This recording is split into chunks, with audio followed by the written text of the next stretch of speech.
Hi friends, ಎಲ್ರಿಗೂ ನಮಸ್ಕಾರ. ಎಲ್ಲ ಹೇಗಿದ್ದೀರಾ? ಐ ಹೋಪ್ ತಾವೆಲ್ಲರೂ ಕೂಡ ತುಂಬ ಚೆನ್ನಾಗಿದ್ದೀರಾ ಅಂತ ಭಾವಿಸ್ತೀನಿ. Welcome back to my channel. So sari purchasing ಅಂದ್ಬಿಟ್ಟು ಬಂದಿದ್ವಿ. ಏನಂದರೆ ನನ್ನ ತಮ್ಮಂದು ಮದುವೆ ಸಿಟ್ಟಾಗಿದೆ. ಸೊ ಆ್ಯಕ್ಚುಲಿ ಮುಹೂರ್ತ ಎಲ್ಲ ಮುಗ್ದಿತ್ತು. ಇನ್ನೇನಿದ್ರು ರಿಸೆಪ್ಷನ್ನು ಹುಡುಗಿ ಕಡೆನೇ ಇಟ್ಕೊಂಡಿದ್ವಿ. ಮುಹೂರ್ತ ಅಂತೂ ತುಂಬ ಸಿಂಪಲ್ಲಾಗೆ ಮುಗೀತು.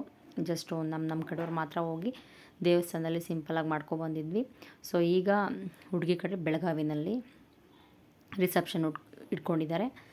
ಸೊ ಹಾಗಾಗಿ ನಾವು ಅವ್ರ ಅಪ್ಪ ಅಮ್ಮಗೆ ಹಾಗೆ ಹುಡುಗಿಗೆಲ್ಲ ಸ್ಯಾರೀಸ್ ಎಲ್ಲ ತೆಗಿಬೇಕಿತ್ತಲ್ಲ, ಹಾಗಾಗಿ ಬಟ್ಟೆ ಅಂಗಡಿಗೆ ಬಂದು ಒಂದಷ್ಟು ಸ್ಯಾರೀಸ್ ಎಲ್ಲ ನೋಡಿ ಯಾವ್ದು ಇಷ್ಟ ಆಗುತ್ತೆ ಅಂದ್ಬಿಟ್ಟು ಅದನ್ನು ಸಿಂಪಲ್ಲಾಗಿ ಒಂದಷ್ಟು ತಗೊಂಡು ಹೊರಟಿದ್ವಿ. ಇನ್ನು ನಾನು ಸಪ್ರೇಟಾಗಿ ಇಲ್ಲಿಂದನೇ ನಾನು ಹಸ್ಬೆಂಡ್ ಆಗೋ ಮಕ್ಕಳನ್ನೆಲ್ಲ ಜೊತೆನಲ್ಲೇ ಎಲ್ಲರೂ ಟ್ರೈನ್ಗೆ ಹೋದ್ರಾಯ್ತು ಅಂದ್ಬಿಟ್ಟು, ಇನ್ನು ಬಟ್ಟೆ ಎಲ್ಲ ಸ್ವಲ್ಪ ಪ್ಯಾಕ್ ಮಾಡೋದಿತ್ತು. ಹಾಗಾಗಿ ಒಂದಷ್ಟು ಬಟ್ಟೆಗಳನ್ನೆಲ್ಲ ಐರನ್ ಮಾಡೋಣ ಅಂದ್ಬಿಟ್ಟು ತೆಗೆದು ಇಡ್ತಾಯಿದ್ದೆ. ಇನ್ನು ಅಮ್ಮನ ಫ್ಯಾಮಿಲಿ ಅಮ್ಮ ಅವರೆಲ್ಲ ಕೂಡ ಅಲ್ಲಿಂದನೇ ಸಪ್ರೇಟಾಗಿ ಬರ್ತಾರೆ. ಸೊ ಎಲ್ಲರೂ ರೈಲ್ವೆ ಸ್ಟೇಷನಲ್ಲೇ ಜೊತೆಯಲ್ಲೇ ಹೋದ್ರಾಯ್ತು ಅಂದ್ಬಿಟ್ಟು ಆಲ್ರೆಡಿ ಟಿಕೆಟ್ ಕೂಡ ಬುಕ್ ಮಾಡಾಗಿತ್ತು. ಏನಂದರೆ ಈ ಬಸ್ಸಲ್ಲೆಲ್ಲ ಹೋಗೋದು, ಅದು ಬೇರೆ ಲಾಂಗ್ ಜರ್ನಿ ಬೇರೆ ಆಗೋದಿಲ್ಲ, ತುಂಬ ಕಷ್ಟ ಅನಿಸ್ಬಿಡುತ್ತೆ. ಸೊ ಅದಕ್ಕಾಗಿ ಟ್ರೈನಲ್ಲಾದರೆ ಸ್ವಲ್ಪ ಆ ರೀತಿ ಎಲ್ಲ ಇದಿರಲ್ಲ, ಆರಾಮ್ಸೆ ಹೋಗಿ ಬರೋದು ಇರುತ್ತೆ. ಇನ್ನು ಸ್ಲೀಪರ್ ಕೋಚ್ ಆ್ಯಕ್ಚುಲಿ ಬುಕ್ ಮಾಡಿದ್ದು. ಅದಕ್ಕೋಸ್ಕರ ಸರಿ ಹೊರಡೋಣ ಅಂದ್ಬಿಟ್ಟು ನಾನು ನಂದು ಮಗಂದು ಪಾಪದು ಏನೇನಿತ್ತು ಎಲ್ಲ ಬಟ್ಟೆಗಳು ಎತ್ತಿಟ್ಕೊಂಡಿದ್ದೆ. ಇನ್ನು ನಮ್ಮ ಹಸ್ಬೆಂಡ್ದು ಏನಂದರೆ, ನಾನಾಗಿ ಯಾವುದು ಬಟ್ಟೆ ಎತ್ತಿಡ್ತೀನಿ ಅವ್ರದ್ದು ಹಾಕೊಳ್ಳೋದೇ ಇಲ್ಲ, ಅದು ಬೇಡ ಇದು ಬೇಡ ಅಂತ ಇರ್ತಾರೆ. ಸೊ ಹಾಗಾಗಿ ಅವರೇ ಬಂದು ಎಲ್ಲ ಎತ್ತಿಡಲಿ ಅಂದ್ಬಿಟ್ಟು ಬಟ್ಟೆ ಎಲ್ಲ ಒಂದು ಬ್ಯಾಗಲ್ಲಿ ಇಟ್ಟಿದ್ದೆ. ಅವ್ರು ಯಾವ್ದು ಬೇಕೋ ಅದನ್ನು ಮಾತ್ರ ಕೊಟ್ಟು ಇದನ್ನೆಲ್ಲ ಐರನ್ ಮಾಡಿ ಪ್ಯಾಕ್ ಮಾಡಿ ಇಟ್ಟಿರೋ ಅಂತ ಹೇಳಿದರು. ಸೊ ಅವ್ರು ಈವ್ನಿಂಗ್ ಪರ್ಮಿಷನ್ ಹಾಕಿ ಬರ್ತಲ್ಲ, ಅಷ್ಟರೊಳಗಡೆ ನಾನು ಅವ್ರ ಬಟ್ಟೆ ಎಲ್ಲ ಐರನ್ ಮಾಡಿ ಪ್ಯಾಕ್ ಮಾಡಿ ಇಟ್ಬಿಡೋಣ ಅಂದ್ಬಿಟ್ಟು ಎಲ್ಲ ರೆಡಿ ಮಾಡಿ ಆಯಿತು. ಇದೆಲ್ಲ ಸ್ನಾನ ಎಲ್ಲ ಮಾಡ್ಕೊಂಡು ಈವ್ನಿಂಗು ಬಟ್ಟೆ ಎಲ್ಲ ಪ್ಯಾಕ್ ಮಾಡ್ಕೊಂಡು ಹೊರಟ್ವಿ. ಆ್ಯಕ್ಚುಲಿ ನಾವು ಹೊರಟಿದ್ದು ಕ್ಯಾಬ್ ಬುಕ್ ಮಾಡ್ಕೊಂಡು. ಅದಲ್ದಲೇ ಅವ್ರಿಗೆ ಅವರು ಕಂಪ್ನಿನಲ್ಲಿ ಪರ್ಮಿಷನ್ ಬೇರೆ ಬೇಗ ಸಿಕ್ಕಿರಲಿಲ್ಲ. ಸೊ ಇದ್ದಿದ್ದೆ ನಮಗೆ ಜಸ್ಟ್ 1 ಅವರ್ ಮಾತ್ರ. ಅಷ್ಟರೊಳಗಡೆ ನಾವು ರೈಲ್ವೆ ಸ್ಟೇಷನ್ಗೆ ರೀಚ್ ಆಗಬೇಕಿತ್ತು. ನೋಡಿದ್ರೆ ಮಾತ್ರ ಹೆವಿ ಟ್ರಾಫಿಕ್ ಇತ್ತು ಮಾತ್ರ. ಇನ್ನೊಂದೇನಾಗುತ್ತೆ ಅಂದರೆ, ಎಲ್ಲಾದರೂ ಎಮರ್ಜೆನ್ಸಿ ಹೋಗ್ತಾ ಇದ್ದೀವಿ ಅಂದಾಗಲೇ ಟ್ರಾಫಿಕ್ ಜಾಸ್ತಿ ಇರುತ್ತೆ, ಅದೊಂದು ತಲೆನೋವು. ನಾವಿಡೋ ಏರಿಯಾದಲ್ಲಂತೂ ಹೇಳೋದೇ ಬೇಡ, ಅಷ್ಟೊಂದು ತುಂಬ ಟ್ರಾಫಿಕ್ ಅಂತೂ ಇದ್ದೇ ಇರುತ್ತೆ. ಸೊ ಹಾಗಾಗಿ ಮೇಯ್ನ್ ರೋಡಿಂದ ಹೋಗೋ ಬದಲು ಒಂದು ಒಳ ರೂಟ್ ಇದೆ, ಅಲ್ಲಿಂದನೇ ಹೋಗೋಣ ಅಂತ ಹೊರಟ್ವಿ. ಅಲ್ಲೋದ್ರೂ ಅಷ್ಟೇ ನಮಗೆ ತುಂಬ ಲೇಟೇ ಆಗೋಯಿತು.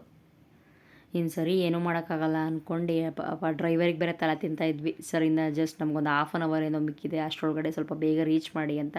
ಇನ್ನೊಂದೇನೆಂದರೆ, ಡ್ರೈವರ್ ಕೈಲೆಲ್ಲ ಇರೋದಿಲ್ಲ ಬಿಡಿ. ಏನಂದರೆ ಅವ್ರು ಎಷ್ಟು ಸಾಧ್ಯನೋ ಅಷ್ಟು ಬೇಗನೆ ಕರ್ಕೊಂಡು ಹೋಗ್ತಾರೆ. ಬಟ್ ಮೇಯ್ನ್ ಪ್ರಾಬ್ಲಮ್ ಬಂದು ಟ್ರಾಫಿಕ್ಕೇ ಆಗಿರುತ್ತೆ. ಇನ್ನು ಅದರಲ್ಲೆಲ್ಲ ನಾವು ಬೇಗ ಹೋಗೋಕ್ಕೆ ಆಗಲ್ಲ. ಬೆಂಗಳೂರಲ್ಲಂತೂ ಹೇಳೋದೇ ಬೇಡ ಬಿಡಿ, ಅಷ್ಟೊಂದಿರುತ್ತೆ ಟ್ರಾಫಿಕ್ಕು. ಸೊ ಹಾಗಾಗಿ ಇನ್ನು ಸರಿ ಏನೂ ಮಾಡೋಕ್ಕಾಗಲ್ಲ ಅಂದ್ಕೊಂಡು ನಿಧಾನಕ್ಕೆ ಹೋಗ್ತಾನೇ ಇದ್ವಿ. ಆದರೂ ನಮಗೆ ಕೂರಕ್ಕಂತೂ ಆಗ್ತಿರಲ್ಲ, ನಿಜವಾಗ್ಲೂ ಟೆನ್ಷನ್ ಆಗಿಬಿಟ್ಟಿತ್ತು. ಅಯ್ಯೋ ಟ್ರೈನ್ ಮಿಸ್ ಆದರೆ ಏನು ಮಾಡೋದು, ಮತ್ತಿನ್ನೊಂದು ಟ್ರೈನ್ ಬುಕ್ ಮಾಡಬೇಕು ಹಾಗೆ ಹೀಗೆ ಅಂತ ಅದೊಂದು ಟೆನ್ಷನ್ ಆಗಿಬಿಟ್ಟಿತ್ತು. ಇದೇನಂದರೆ ಬುಕ್ಕಿಂಗ್ದು ಅದೊಂದು ತಲೆನೋವಾಗಿಬಿಡುತ್ತೆ. ಬಸ್ ಬುಕ್ ಮಾಡಲಿ ಅಥವಾ ಟ್ರೈನ್ ಬುಕ್ ಮಾಡಲಿ, ಅದಂದರೆ ಆನ್ ಟೈಮಿಗೆ ನಾವು ಹೋದ್ರೇ ಅದು ರೀಚ್ ಆಗೋಕ್ಕೆ ಸಾಧ್ಯ. ಇಲ್ಲ ಅಂದರೆ ಒಂದು 10-15 ಮಿನಿಟ್ಸು ವೆಯ್ಟ್ ಮಾಡ್ತಾರೆ, ಅದ್ರ ಮೇಲಂತೂ ಆಗೋದೇ ಇಲ್ಲ. ಬಸ್ಗಳಾದರೆ ತೊಂದರೆ ಇಲ್ಲ, ಈ ಸ್ಲೀಪರ್ ಕೋಚಲ್ಲಾದರೆ ವೆಯ್ಟ್ ಮಾಡ್ತಾರೆ. ಜಸ್ಟು ಟ್ರೈನ್ ಅಂದರೆ ಹೇಳೋಕ್ಕಾಗಲ್ಲ ಅಲ್ವಾ, ಆನ್ ಟೈಮ್ ಅಂತೂ ಪಕ್ಕ ಹೋಗೇ ಹೋಗುತ್ತೆ. ಅದೊಂದು ಟೆನ್ಷನ್ ಆಗಿಬಿಟ್ಟಿತ್ತು. ಇನ್ನು ಅಮ್ಮವರು ಕೂಡ ಹೊರಡೋದು ಲೇಟಾಗಿತ್ತು. ನಾವು ಅವರು ಸೇಮ್ ಟೈಮಿಂಗ್ಸೇ ಹೋಗಿ ಕರೆಕ್ಟಾಗಿ ರೈಲ್ವೆ ಸ್ಟೇಷನ್ಗೆ ರೀಚ್ ಆದ್ವಿ. ನಾವು ಇಳ್ಕೊಳ್ಳೋದಕ್ಕೂ ಇನ್ನು ಅಮ್ಮವರು ಅಷ್ಟು ಆಟೋದಲ್ಲಿ ಬರ್ತಾಯಿದ್ದಾರೆ. ಸೊ ನನ್ನ ತಮ್ಮ 3 to 4 ಆಟೋನ ಬುಕ್ ಮಾಡಿದ್ದ, ಅದರಲ್ಲೇ ಸ್ವಲ್ಪ ಜನ ಎಲ್ಲ ಕೂತ್ಕೊಂಡೆಲ್ಲ ಬಂದರು. ಇನ್ನೊಂದೇನೆಂದರೆ, ದೂರನೇ ಮದುವೆ ಅಂದ್ಬಿಟ್ಟು ಕೆಲವೊಂದಷ್ಟು ಜನ ಬರಲಿಕ್ಕಾಗಲಿಲ್ಲ.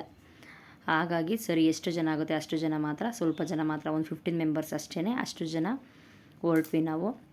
ಏಕೆಂದರೆ ತಮ್ಮಂದಿನೇನು ಬೀಗರೂಟ ಮಾಡ್ತಾರೆ, ಆವಾಗಲೇ ಇನ್ನೆಲ್ಲ ಬ್ಯಾಂಗ್ಳೂರಲ್ಲಿ ಯಾವ ರಿಲೇಷನ್ ಇದ್ದಾರೆ ಎಲ್ಲರೂ ಕರೆದ್ರಾಯ್ತು ಅಂದ್ಬಿಟ್ಟು ಸ್ವಲ್ಪ ಜನ ಮಾತ್ರ ಹೊರಟ್ವಿ.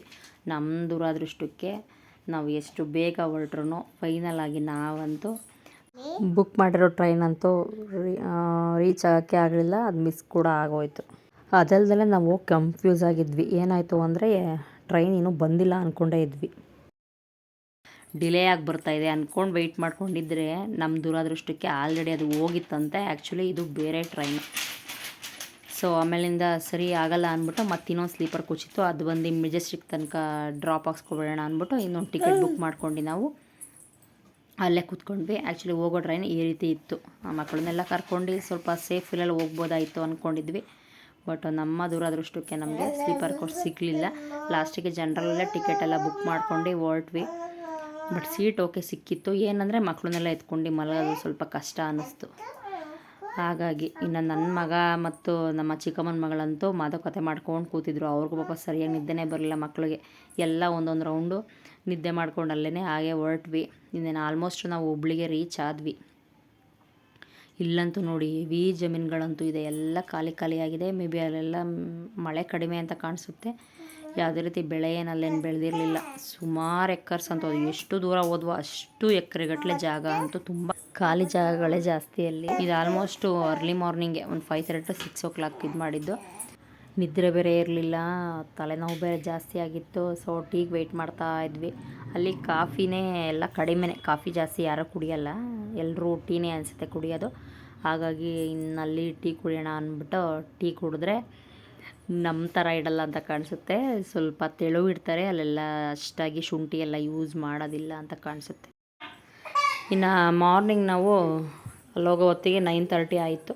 ಸರಿ ಅಂತ ಹೋಗಿ ಎಲ್ಲ ಫ್ರೆಶ್ ಅಪ್ ಆಗಿಬಿಟ್ಟು ಟೀ ತಿಂಡಿ ಎಲ್ಲ ಮುಗಿಸ್ಕೊಂಡು ಇನ್ನು ರೂಮ್ ಮಾಡಿದರು. ಅಲ್ಲೇ ಚೌಟ್ರಿನಲ್ಲೇ ಮೇಲೆ 2 ರೂಮ್ ಇತ್ತು. ಅಲ್ಲೇ ಹೋಗಿ ನೀಟಾಗೆಲ್ಲ ರೆಡಿ ಆದ್ವಿ. ಇನ್ನು ಹುಡುಗ ಹುಡುಗಿಗೆ ಇನ್ನೇನು ವೆಲ್ಕಮ್ ಮಾಡ್ತಾಯಿದ್ರು. ಇದು ಆ್ಯಕ್ಚುಲಿ ಈವ್ನಿಂಗ್ ಲೇಟ್ ಆಗುತ್ತೆ ಅಂತ ಮಧ್ಯಾಹ್ನ ರಿಸೆಪ್ಷನ್ ಇಟ್ಕೊಂಡಿದ್ರು. ಸುಮಾರು ಜನ ಬರಬೇಕಿತ್ತು. ಇನ್ನು ಬರೋದೆಲ್ಲ ಅವ್ರದ್ದು ಲೇಟ್ ಆಗುತ್ತೆ ಅಂದ್ಬಿಟ್ಟು ಸ್ಟಾರ್ಟಿಂಗಲ್ಲೇ ಹುಡುಗ ಹುಡುಗಿದೆ ಎಂಟ್ರಿ ಮಾಡಿಸಿದ್ರು. ಅದಂತೂ ತುಂಬ ಚೆನ್ನಾಗಿತ್ತು. ಸಾಂಗ್ಸ್ ಎಲ್ಲ ಹಾಕಿ ಹುಡುಗ ಹುಡುಗಿಗೆ ಸ್ವಲ್ಪ ಲೈಟಾಗಿ ಡ್ಯಾನ್ಸು ಅದು ಇದೆಲ್ಲ ಮಾಡಿಸಿದ್ರು. ಜನಗಳೆಲ್ಲ ಇನ್ನೂ ತುಂಬ ಜನ ಬರಬೇಕಾಗಿತ್ತು. ಸ್ಟಾರ್ಟಿಂಗಲ್ಲಿ ಬಂದಿರಲಿಲ್ಲ, ಒಂದು 10 to 15 minutes. ಆಮೇಲೆ ಸುಮಾರು ಜನಗಳು ಬಂದರು. ನಾನು ಸುಮಾರು ವೀಡಿಯೋ ಕ್ಲಿಪ್ಪೆಲ್ಲ ಆ್ಯಡ್ ಮಾಡಬೇಕಿತ್ತು, ನಾನು ಆಮೇಲೆ ಮಾಡೋಕ್ಕೆ ಆಗಲಿಲ್ಲ. ಅದಲ್ಲದೆ ಕೆಲವೊಂದಷ್ಟು ಶಾಸ್ತ್ರಗಳೆಲ್ಲ ಅಲ್ಲಿ ಮಾಡಿಸ್ತಾಯಿದ್ರು. ಇನ್ನು ಹುಡುಗ ಹುಡುಗಿಗೆ ನಾವು ಎಂಗೇಜ್ಮೆಂಟ್ ಕೂಡ ಮಾಡಿರಲಿಲ್ಲ. ಸೊ ರಿಸೆಪ್ಷನ್ ದಿನವೇ ಮಾಡಿದ್ರಾಯ್ತು ಅಂದ್ಬಿಟ್ಟು ಇಬ್ರಿಗೂ ರಿಂಗ್ ಎಕ್ಸ್ಚೇಂಜ್ ಇಟ್ಟಿದ್ವಿ. ಸೊ ಅದು ಕೂಡ ಕೇಕ್ ಕಟ್ಟಿಂಗ್ ಮಾಡಿಬಿಟ್ಟು ಹುಡುಗ ಹುಡುಗಿ ಇಬ್ರಿಗೂ ಅಷ್ಟೇ ರಿಂಗ್ ಎಕ್ಸ್ಚೇಂಜ್ ಎಲ್ಲ ಮಾಡಿಸಿ ಆಯಿತು. ಇನ್ನು ಒಂದಷ್ಟು ಏನೇನು ಪ್ರೊಸೀಜರ್ ಇತ್ತೋ ಎಲ್ಲ ಮುಗಿಸ್ಕೊಂಡು ಊಟ ಎಲ್ಲ ನಾವು ಮಾಡಿಕೊಂಡು ಅಲ್ಲಿ ಸ್ವಲ್ಪ ಹೊತ್ತು 1 hour to 2 hours ಏನೋ ರೆಸ್ಟ್ ಮಾಡಿದ್ವಿ. ನಂತರ ಒಂದು 5-6 ಗಂಟೆ ಅನ್ನಂಗೆ ಚೌಟ್ರಿಯಿಂದ ಡೈರೆಕ್ಟಾಗಿ ಹುಡುಗಿ ಮನೆಗೆ ಹೊರಟ್ವಿ. ಇನ್ನು ಅಲ್ಲೊಂದಷ್ಟು ವೀಡಿಯೋ ಕ್ಲಿಪ್ಪಿಂಗ್ಸ್ ತಗೋಬೇಕಿತ್ತು, ತಗೊಳಕ್ಕಾಗಲಿಲ್ಲ. ಅದಲ್ದಲೆ ಮಳೆ ಅಂತೂ ಹೆವಿ ಬಂದುಬಿಟ್ಟಿತ್ತು ಅವತ್ತು. ಮಧ್ಯಾಹ್ನ ಆಯ್ತಾ ಜಾಸ್ತಿ ಮಳೆನೇ ಬಂತು. ಬೆಳಗಾವಿ ಸೈಡೆಲ್ಲ, ಬೆಳಗಾವಿ ಅಂತಲೇ ಅಲ್ಲ, ನಾವು ಬ್ಯಾಂಗ್ಳೂರು ರೀಚ್ ಆದಾಗಲೂ ಅಷ್ಟೇ ಬ್ಯಾಂಗ್ಳೂರಲ್ಲೂ ಕೂಡ ಮಳೆ ಜಾಸ್ತಿನೇ ಇತ್ತು ಅಂತಲೇ ಹೇಳ್ಬೋದು. ಒಟ್ಟಲ್ಲಿ ರಿಸೆಪ್ಷನ್ ಎಲ್ಲ ಚೆನ್ನಾಗೇ ಇತ್ತು. ಅಡುಗೆ ಕೂಡ ಅಷ್ಟೇ ಬೆಳಗಾವಿನಲ್ಲಿ ಯಾವ ರೀತಿ ಮಾಡ್ತಾರೆ ಆ ಥರನೇ ಮಾಡಿಸಿದ್ರು. ಚೆನ್ನಾಗಿತ್ತು ಅಡುಗೆ. ಬಟ್ ಏನಂದರೆ ನಾವು ಸ್ವಲ್ಪ ಖಾರ ಜಾಸ್ತಿ ತಿಂತೀವಿ, ಅಲ್ಲಿ ಮೇ ಬಿ ಕಡಿಮೆ ಅನಿಸುತ್ತೆ. ಅದು ಬಿಟ್ಟರೆ ಓಕೆ, ಎಲ್ಲ ಸಿಂಪಲ್ಲಾಗಿ ತುಂಬ ಚೆನ್ನಾಗೇ ಮಾಡಿಕೊಟ್ಟಿದ್ರು. ನಂತರ ನಾವು ಸ್ಟೇ ಆಗಬೇಕಾಯಿತು, ಆಗಲಿಲ್ಲ. ಸೊ ಹಸ್ಬೆಂಡಿಗೆ ಬೇರೆ ಡ್ಯೂಟಿಗೆ ಲೀವ್ ಇರಲಿಲ್ಲ ಅಂದ್ಬಿಟ್ಟು ನಾನು ಮತ್ತು ಹಸ್ಬೆಂಡು ಮಕ್ಳನ್ನ ಕರ್ಕೊಂಡ್ವಿ. ನಾವು ನೈಟೇ ಹೊರಟ್ಬಿಟ್ವಿ. ಇನ್ನು ಹೆಣ್ಣಿನ ಕಡೆ ಅಂತೂ ತುಂಬ ಒತ್ತಾಯ ಮಾಡಿದ್ರು. ಇರಿ, ಬಂದಿರೋದೇ ಫಸ್ಟು ಟೈಮು, 1-2 ದಿನ ಇದ್ದೋಗ್ರುವಂತೆ, ಟೆಂಪಲ್ಗೆಲ್ಲ ಹೋಗೋಣ ಅಂತ. ನಮ್ಮ ಲೀವ್ ಇಲ್ದಿರೋ ಕಾರಣದಿಂದ ಹಸ್ಬೆಂಡ್ ಜೊತೆನೇ ನಾನು ಬಂದುಬಿಟ್ಟೆ. ಇನ್ನು ಅವ್ರಿಗೆ ಊಟ ತಿಂಡಿ ತೊಂದರೆ ಆಗುತ್ತೆ ಅಂತ. ಇನ್ನು ಮಾರನೇ ದಿನ ಎಲ್ಲ ನಮ್ಮ ಅಪ್ಪ ಅಮ್ಮ, ನಮ್ಮ ರಿಲೇಷನ್ ಏನು ಹೇಳಿದರು, ನಮ್ಮ ದೊಡ್ಡಮ್ಮ, ಅಜ್ಜಿ, ತಂಗಿ ಹಸ್ಬೆಂಡ್ ಸುಮಾರು ಜನ ಎಲ್ಲ ಹೋಗಿದ್ರಲ್ಲ ಅವರೆಲ್ಲ ಮಾರನೇ ದಿನ ಒಂದು ಈವ್ನಿಂಗ್ ಮೇಲೆ ನಾವು ಹೊರಟ್ರು. ನಾವಂತೂ ಬೇಗನೆ ಬಂದ್ವಿ. ಇನ್ನು ಬೆಳಗ್ಗೆ ರೀಚ್ ಆಗೋ ಹೊತ್ತಿಗೆ 7:30 ಆಗಿತ್ತು. ಮತ್ತು ಅಲ್ಲಿಂದ ನಾವು ಕ್ಯಾಬ್ ಬುಕ್ ಮಾಡ್ಕೊಂಡು ಅಲ್ಲಿಂದ ಸೀದಾ ಮನೆ ಹತ್ರ ಹೋಗೋ ಹೊತ್ತಿಗೆ 9:30 to 10 o'clock ಆಗೇ ಹೋಯಿತು. ಬೆಳಗ್ಗೆನೂ ಕೂಡ ಅಷ್ಟು ಬೇಗ ಹೋದ್ರು ನೋಡಿ, ಟ್ರಾಫಿಕ್ ಅಂತೂ ಕಡಿಮೆನೇ ಇಲ್ಲ, ಆ ಥರ ಇತ್ತು. ಒಟ್ಟಿನಲ್ಲಿ ಚೆನ್ನಾಗಾಗಿತ್ತು. ಬೆಳಗಾವಿಗೆ ಹೋಗ್ತಾ ಇದ್ವಿ ನಾವು. ಏನಂದರೆ ಸವದತ್ತಿಗೆಲ್ಲ ಹೋದಾಗ ನಿಯರ್ ಅಲ್ಲೇ ಅಲ್ವಾ. ಸೊ ರೂಮ್ಸ್ ಏನಾದರೂ ಮಾಡಿದ್ರೆ ಅಲ್ಲಿ ಜಸ್ಟ್ ಸ್ಟೇ ಆಗ್ತಾಯಿದ್ವಿ ಅಷ್ಟೇ. ಬಟ್ ಕಂಪ್ಲೀಟಾಗಿ ನೋಡಿದ್ದೆ ನಾನು ಈಗ ತಮ್ಮೊಂದು ರಿಸೆಪ್ಷನ್ ಇತ್ತಲ್ಲ ಅದ್ರ ಕಾರಣದಿಂದ. ಬಟ್ ಬೆಳಗಾವಿ ಕೂಡ ತುಂಬ ಚೆನ್ನಾಗಿದೆ, ಹೆವಿ ಇಂಪ್ರೂವ್ಮೆಂಟು, ಆಲ್ಮೋಸ್ಟು ಬ್ಯಾಂಗ್ಳೂರು ಥರನೇ ಇದೆ ಅಂತಲೇ ಹೇಳ್ಬೋದು. ಐ ಹೋಪ್ ತಮ್ಮೆಲ್ಲರಿಗೂ ಈ ವ್ಲಾಗ್ ಇಷ್ಟ ಆಗಿದೆ ಅಂತ ಭಾವಿಸ್ತೀನಿ. Thank you for watching.